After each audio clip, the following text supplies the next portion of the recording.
Hello everyone, ఈ beans ఫ్రైని ఎంతో సింపుల్గా టేస్టీగా ప్రోటీన్స్ పోకుండా ఎలా ప్రిపేర్ చేసుకోవాలో చూసేద్దాం రండి. బీన్స్ని ఇలా కట్ చేసుకొని నేను స్టీమ్ అయితే పెట్టుకున్నాను. ఆ క్లిప్ అయితే మిస్ అయింది.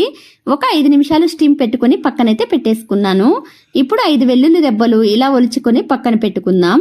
ఇప్పుడు పొయ్యి మీద బాండిల్ పెట్టుకుని తగినంత ఆయిల్ వేసుకుని అది ఆయిల్ హీట్ అయ్యాక కొంచెం పోపు దినుసులు, అలాగే మనం ఒలిచి పెట్టుకున్న వెల్లుల్లి రెబ్బలు, ఒక ఎండుమిర్చి ఇలా తుంపలుగా చేసుకుని వేసుకొని కొంచెం ఫ్రై అయ్యాక కరివేపాకు వేసుకొని బ్రౌనిష్ కలర్ వచ్చేంత వరకు ఫ్రై చేసుకోవాలి.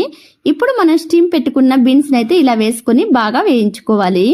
ఇలా వేయించుకున్న దాంట్లో తగినంత ఉప్పు, చిటికెడు పసుపు వేసుకొని బాగా వేపుకొని లాస్ట్లో కొబ్బరి కారం చల్లుకొని దించేసుకోవటమే. ఇది పప్పులో సైడ్ డిష్గా చాలా టేస్టీగా ఉంటుంది. ట్రై చేయకపోతే ట్రై చేయండి. ఇది కొబ్బరి కారం చాలా టేస్టీగా ఉంటుంది. అలాగే ఈ వీడియో కనుక నచ్చితే ప్లీజ్ ఒక లైక్ చేయండి, సబ్స్క్రైబ్ చేయడం మర్చిపోకండి. బాయ్.